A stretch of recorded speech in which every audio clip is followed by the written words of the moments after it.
Well, hello everybody. Danny back from Deepsouth Homestead on Porch Time. Today I'm able to sit in the shop today, guys. It is 1:26 in the evening and it's actually cool. Normally by now it's like 95 degrees plus, heat index way over 100, but today it's not hot. It's a little humid, but it's not hot. As a matter of fact, it was actually hotter earlier this morning than it is now. We have been getting some unusual cool weather, breezy, matter of fact, downright windy weather. We've been experiencing a good bit of, when I say a good bit of rain, not a lot, like 3/4 of an inch one day, half an inch the next day, not what we would call a flood here in the Deep South. But anyway, I can sit in the shop today, so I'm really excited about that. I've been, this is Sunday afternoon. We've got some things going on that I'm kind of in crunch mode on right now, and you can probably see some of it right here behind me. I've been building corn dryers with out of poplar lumber and 3-inch deck screws. We have videos on that over here at Deepsouth Homestead showing you how that I build those things. And guys, it's the rain every day. My corn is in the drying stage and it's actually starting to mold on the ends because it's not falling down fast enough to shed the water.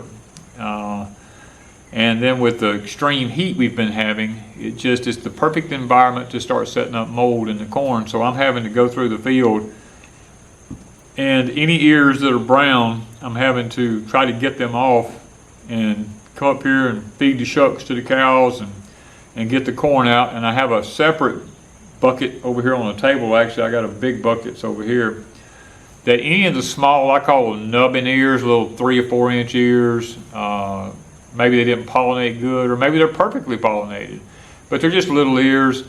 We have a friend raising a pig for us. All that kind of stuff's setting to the side to go to the pigs. This is what we will be making into a cornmeal, corn flour, grits, possibly selling some seeds from in the future once it dries good. But the weather is really, been highly unusual. And I think y'all, those of you who watched the live stream will know that I told you on the live stream the other night at the end of it that, about where I had been told about when to plant this year and all that kind of stuff, and how that I misinterpreted something, and it taught me a valuable lesson about how that we shouldn't jump to conclusions about things just because of the way they're worded, and it was about the South was going to go through a drought. And when I hear the South is going to go through a drought, I'm thinking the Deep South, and here we are in the Deep South in July, and it's raining every day, something that hardly never ever does. And yet the Carolinas are in drought, and I forget that when they say the South, they're actually talking about anywhere from Virginia down, the Mason-Dixon line down. So we consider all that north. And because we are the Deep South. Now, we're not the deep South. You got southern Florida, southern Texas, and places like that that's further south than we are. And they probably consider us to be north. It was kind of an awakening to me when I was coming back from New York, when I worked in downtown New York. I stopped in Virginia to get something to eat. I left early that morning, and by dinner I was in Virginia, and I pulled over to a little restaurant there to get something to eat where I could continue to drive. And I swear the people there were so country. It was sugar this, honey that, all this kind of stuff. And bless your heart, from working up there with them Yankees, and we gonna get you some good old Southern food. And I'm thinking, I'm in Virginia. I'm halfway up in the United States. I'm not in the South, but yet they actually spoke more country than we do. And it really opened my eyes to geographical, the way the United States is laid out and how that we're looked at. But nevertheless, I'm having to work overtime now. In the rain, out of the rain, just traipsing through knee-deep grass, trying to get corn and mud, trying to get corn where we're having quick, violent windstorms come up and it blows some of the stalks down because the corn is so heavy that when it gets wet, it just breaks the stalks over. And I'm having to go through with the broke over stalks and find all the ears in that deep grass and get them out before the shucks get saturated with water and it starts to mold. It's been quite a challenge to get this done. Plus, everything else, I've had to let my shop just go. Everything else is just on lockdown until I can get this corn done. Now, I can't really focus on much of anything else. I am cracking a few pecans during the worst of the rain, and as soon as the rain lets up, I jump on the Ranger and head to the cornfield and try to get the corn out fast as I can. And I'm nowhere near being finished. This right here is nothing. This is only like 1.5 row, and I got like 11 rows to go. Now we've already taken some out to eat, and the coons has got a lot of it. Plus, I think I've got the coon problem under control. We haven't had any more damage from coons, and I have had to shoot a few squirrels. Now the red birds are setting in. They're actually pecking the corn and tearing the ends of it open, so I'm having to contend with that.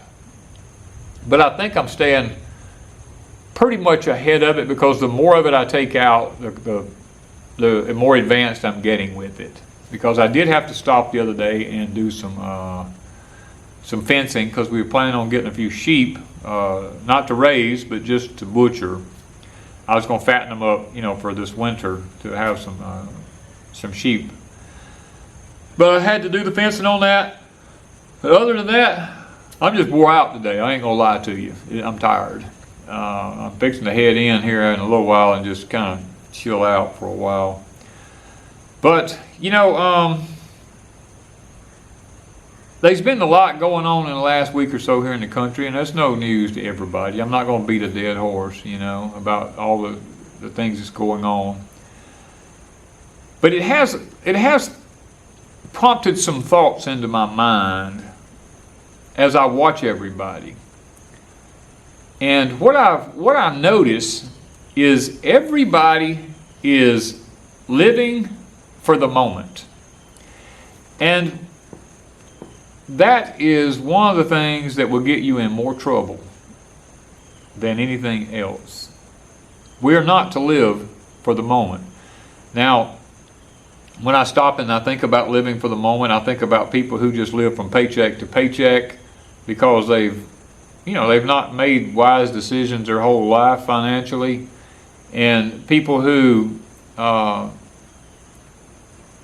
wait for the weekend. They can't, Friday evening and Saturday, Sunday, boy, they're all just, they just live for the moment. I mean, every day's the same to me. I don't care if it's Monday through Sunday. I don't care what day of the week it is. Every day's the same to me. I don't jump up in the morning and think, oh my gosh, it's the weekend, or holidays, anything like that. I don't even think. As a matter of fact, Wanda and I, this is funny now.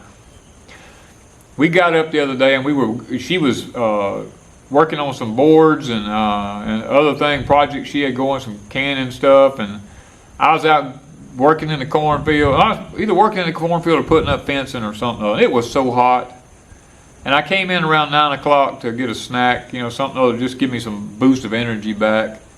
And while I was at the sink washing my hands, she walked up to me and she said, I got an email a while ago that probably it was very interesting.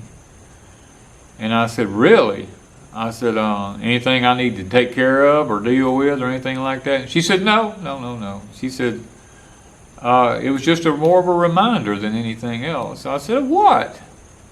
She said, today's our anniversary. And I just jumped back and I'm like, today? And I looked at my watch and it was our anniversary, and she said, I totally forgot. And I said, well, I know I did, you know, and we got the biggest kick out of that, how that we've come to the point in our life where days and stuff like that don't mean anything to us anymore. We just sit and laugh and laugh. And we decided, you know, we got a few steaks out and stuff like that to grill and things for later on in the day. But we continued going on about our daily routine just like we always did.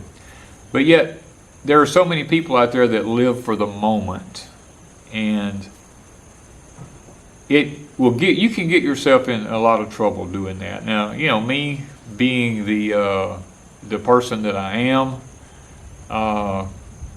having been one who, you know, was involved in doing profiles and stuff like that.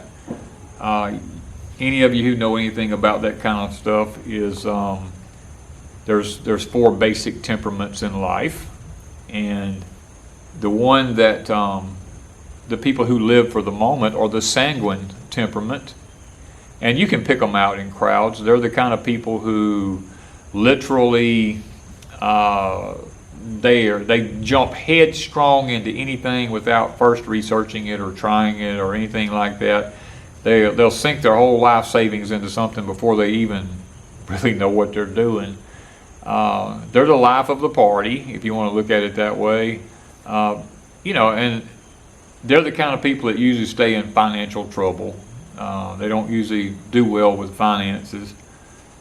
And it's just funny how that they have certain lines in their faces. You can always pick them out in a crowd. They're just the leap first and think about it later kind of people. You know, they're the kind of people that live for the moment. Now, usually the sanguine temperament people are very happy people because they're from one exciting thing to the next exciting thing without giving it one train of thought, you know. And those are the kind of people that you know, that usually live for the moment. Now, when you talk talking about people that are phlegmatic or choleric, you know, the different other temperaments that's out there, melancholic, those are not ones that live for the moment. They pretty much, you know, cholerics are said to be some of your greatest leaders or some of your best business people in the world, even though they're extremely hot-headed kind of people. But and then your phlegmatic people are people that are very introverted. They're very withdrawn. They're just kind of sit in the background, don't want to be in the limelight, you know. And then, you know, but God can use all of those types, you know, because if you look at every one of the types I've mentioned, Abraham was, you know, he was a phlegmatic. He sat in the background. Peter was a choleric, you know, and he used all different types throughout history of the scriptures being written to write the Bible and to be examples in the scriptures. Just because you're any one specific, now granted, you're not going to be any one specific temperament. Now you will be more prone to have stronger traits in one than you will the other 3. And it's possible to have traits of all 4, and then it's possible to only have 2 of them. And you have to understand, we have 4 grandparents, most of us, and if each grandparent is a different temperament, then you can have traits of all 4 of them, but one of them will always lead out over the rest of them. And when we talk about living for the moment, we have to understand that it's dangerous to live that lifestyle. The events that we've been facing in our country here in this past week and weekend, I can't talk too much about it, guys. They've already pulled so many of my videos down. Even my live streams now, they're starting to take them. And I don't know why they do that to mine, because I watch other, I see other thumbnails and other channels, and they're saying way more than I do. But I guess the thing about it is most of those are only repeating what has been said already on the MSM, and I don't, usually do that, because I don't watch TV, first of all, because I don't know what they're saying. And secondly, maybe I cover things and say things that is more touchy. I'm not just beating a dead horse. I'm not just repeating what somebody else has already said. And maybe that's what gets me in more trouble with them. I don't know. But I do have to choose my words very cautiously. But when I think about living for the moment, you know, I think about people who are gung-ho about one candidate over another candidate, and they're like, you know, they're just 100% sold out to one particular candidate. And guys, I'm gonna just be frank and candid and honest with you. You know, I think if you get stuck up on any one particular candidate, you're gonna get in trouble, because none of them are what they say they are right off the bat. Now, are there the lesser of the evils? Yes, there are lesser of the two evils. I do, in my heart, I believe that God puts into power who He wants into power.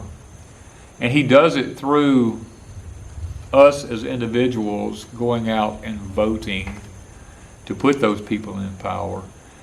And we have to be very careful what we ask for now when we go out, because He gives us examples in the Scriptures. When Israel, way back in the beginning days of Israel there, when they, well, not necessarily the beginning days, but I'd say probably around the 9th generation, that God had given them prophets and judges and, you know, and stuff like this to speak to them, so that they had a direct word from God to them. But there came a day where Israel said, we want a king. We want to be just like everybody else. And the Lord told them, says, look, I've given you prophets and priests, and, you know. And they said, we don't care. We want a king. We want a king. And, well, if you know the story, God gave them a king. He gave them Saul. And He told them, He said, now, you know, you're going to get what you asked for, and because you've asked for this, your children are going to be, your ladies are going to be women servants, your men are going to be men servants. You know, you're going to pay taxes, you're going to do this, you're going to do that. I don't care, we want a king. Well, God gave them a king. And it didn't turn out too well for them. Saul was not the best king. And that's why I say we have to be very, very careful what we ask for. And when it comes to looking at one candidate over another candidate, be careful, because the gatekeepers are very, very good at portraying someone to be something that they're not. And I think we've seen that over the past, you know, several generations of leaders that we've had in this nation. And I think that if we ask the Lord to put into power who He wants in power, not who we want in power, but who He would rather have in power, I think we would do a lot better and ask Him, Lord, who would you have me to vote for this November? If we even have an election, there's chatter going around that if they can't do away with both nominees, then they're going to start a war so that we can't have an election. And I'm just like, well, Lord, I'm just leaving it in your hands. I mean, I have no control over it. But I know there's roughly 3 or 4 families that run everything, and I'm not ignorant to that. And it's one of those things that, guys, if we live for the moment, then we only see the moment. And we're not looking at the big picture over an extended period of time. That's where most of us make our mistakes, like financially. You know, when we talk about finances, most people, they make quick decisions. They look at the short-term benefits of something, not the long-term. And as a result, what looks good and appeals to the eye causes them to make a rash financial decision. They run out, they make the financial decision, and then when all the glitter and the new is wore off of it, then they realize, well, now I'm stuck for quite a while paying for this, and they're not willing to sacrifice it in order to be able to have something that they really desire in life. And that's why some people just will never get beyond that. It's quite obvious with many individuals that they don't know how to make things happen. And the thing about it is God has told us that if we're patient, that He's going to give to us the desires of our hearts. But it's kind of like I used to when I was in the ministry. I would take $100 bill, you know, from the pulpit. I'd say, "Now this is a $100 bill." Now, how many of you out there would take this $100 bill and give it to one of those 2-year-olds or 1-year-olds sitting out there? And most of it says, no, I wouldn't give it to them. You know why? Because they tear it and rip it. And, you know, they have no concept of the value of anything and what it took to make that $100. And that's what happens when a person is a sanguine temperament, or a person lives for the moment. They may bust their tail for weeks and weeks and weeks and have some money, or may come into some money, and the first little thing that comes along that tickles their fancy, they spend their money on it.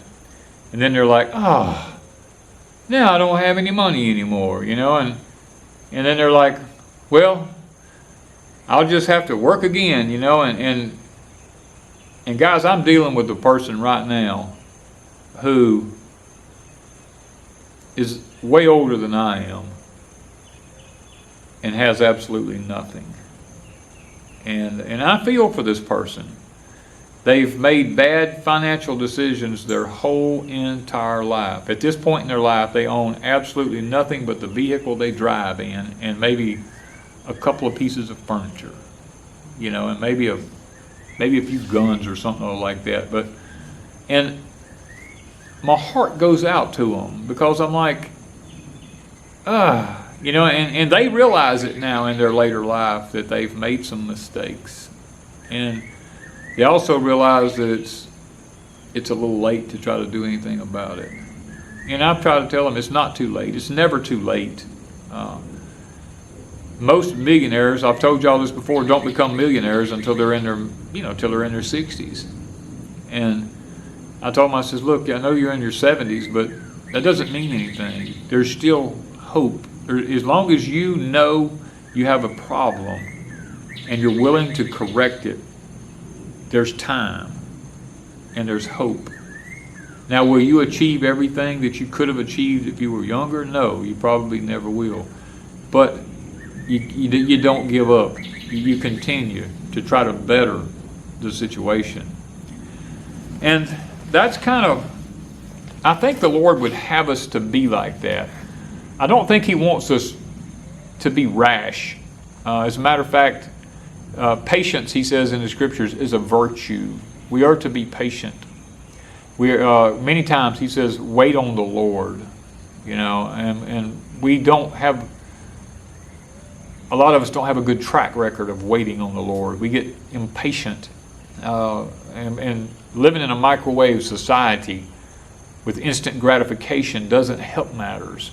Our mothers and well, maybe not maybe not our mothers and fathers, but maybe our grandparents and our great-grandparents, they had to work for what they had, and they had to build up slowly and try to accumulate a little along.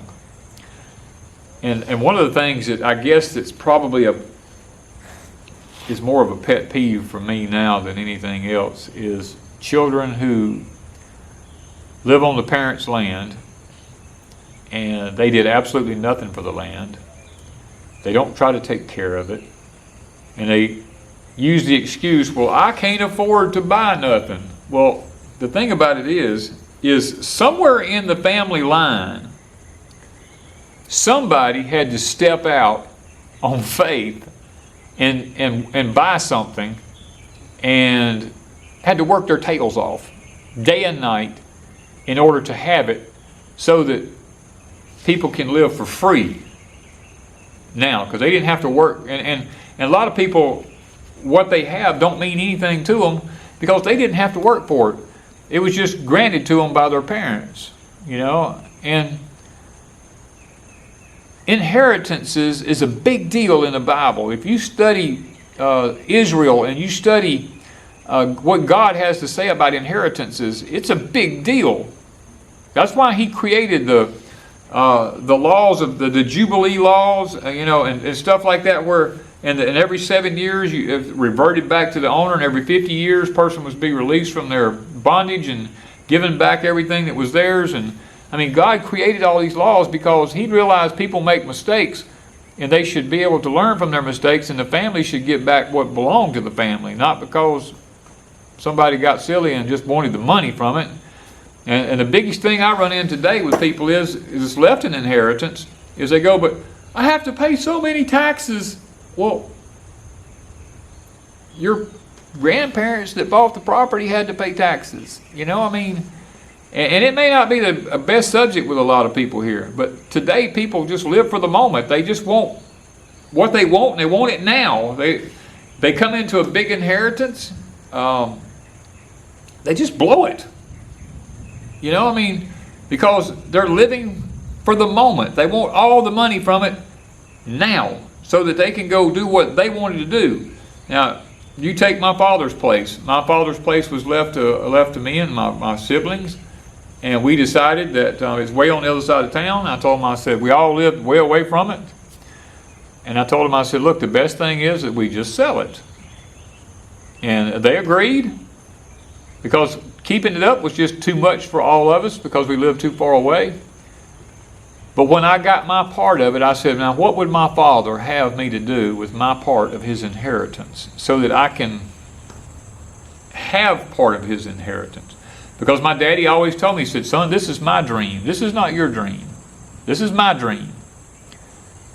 And what you do with it when I leave here is up to you. And I thought about that. And I took the money from my father's place, and I built this shop right here. Now, it didn't pay for the whole shop, but it paid for part of it. And as I look at this shop now, I see my dad had a big shop. And I sit and I look at it and I go, my dad would be proud that I took what he left me and put it into another shop. And my dad would be excited. He would come in here and he would just drool looking at this modern shop. His was nowhere near this nice. So that's not wasting an inheritance. That's actually using an inheritance. So guys, think about what we've talked about here today, about living for the moment. Do you live for the moment? Or do you plan for your future? Living for the moment, let me say this, living for the moment is where the devil gets more people and causes them to not make the preparations for their eternal life, because he gives them this lie that you have plenty of time. You're younger. You have plenty of time. Don't be in a hurry. Take your time. And we put off our relationship with the Lord until it's too late. And then what happens? We're left behind, basically. Think about that. Is the devil, through the lie of living for the moment, telling you that, oh, you won't get another opportunity, you better do this, you better do it now? Don't worry about, you got plenty of time to come to know the Lord. You're young. I mean, you're only in your 40s, your 50s, your 60s. You know, you got plenty of time. Don't worry about it. It's a lie from the devil. Look, you need to live, is what he'll tell people. You need to learn to live. You've been in such a rat race your whole life. You're fixing to retire. Why don't you just live it up? You've worked your whole life. Why don't you retire and take it easy? All these are lies from the devil. Because he gets us to believing that if we live for the moment, somehow or other we'll be happier. And then we'll end up like this gentleman I was telling you about, when you get to a certain point in life and you realize you have nothing. And of course, you're not going to carry anything away from here with you anyway. But your whole life you realize you've wasted it and you really haven't done anything for yourself, your family, or the Lord. And when your kids need help, you can't help them because you don't have anything to help them with. And you can't leave them an inheritance because you don't have one to leave them. Because you believed the lie that was given to you. And guys, this is an evil that I see in this land everywhere today. People, and I got to get off of here, but I will tell you this one other thing. You know, we have some legal laws that's been passed, and they're good laws, but they also destroy family at the same time. And that is, if you live in a piece of property or live in a house for 2 years and you sell it, you don't have to pay taxes on it. Of course, the government passed those laws for their own benefits. And yes, there are those people that if they lived in a place for several years and they decide they want to move to somewhere bigger and better, they don't have to pay taxes on it. And that is fantastic. But there's also those people out there, and I run into these people all the time, that they build something, in 2 years they put it up for sale and sell it and get the cash from it and go build something else, sell it in 2 years. They never put down any kind of roots anywhere for their family to have anything stable, because they're always living for the moment, you know, and that is not good. I know lots of people who do that, especially the people in the construction business, and I don't advocate that at all. I believe we're to root our children and teach them family values, and teach them what it is to own something, what it is to be responsible, and to show ownership, to show respect. And these types of things is things that we should embed in our children, and not living for the moment. And I'm afraid that that's what computers and games and all that kind of stuff is teaching our children now, that they need instant gratification. And they're not willing to wait for anything. They get frustrated when a machine or a computer won't do what it's supposed to do instantly, and they're sitting there and they're just like, this crazy piece of machinery, this crazy pad, this crazy phone, and all this kind of stuff. They're already building up tension and anger, and their blood pressure's going up from fooling with a stupid piece of glass with numbers on it. You know what I mean? No wonder kids are coming down with hypertension as fast as they are in life, and experiencing all kind of physical issues, because all they think about is just living for the moment. They just want that instant gratification.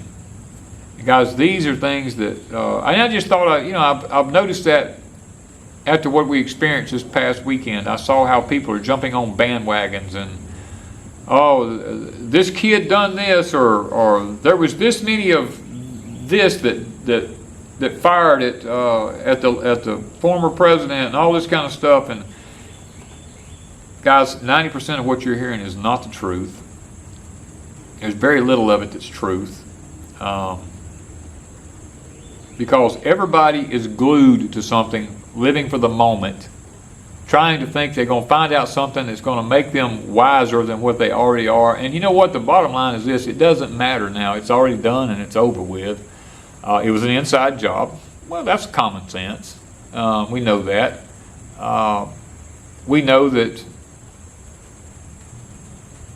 there's a lot of countries out there that hate our guts, and they'll go to any length to stop our whole judicial system that we enjoy over here.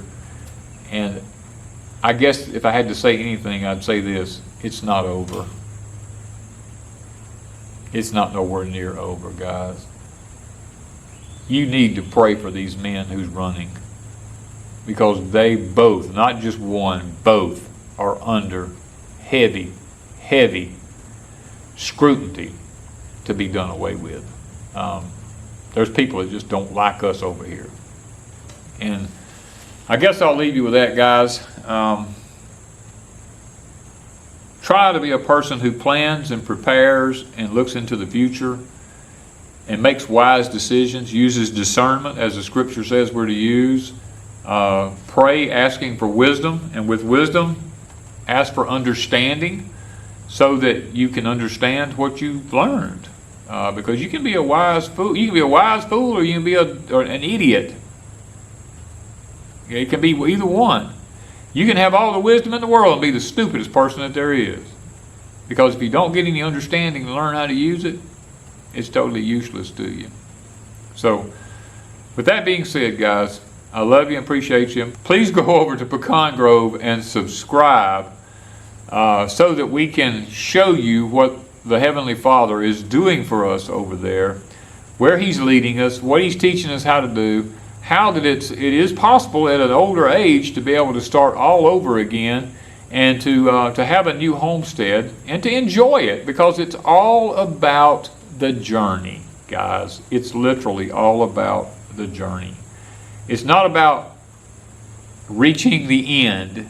It's about enjoying the journey, because to be honest with you, you'll never reach the end. You'll always have something else that you want to do, and that's called living. Thank you, guys, from Deepsouth Homestead.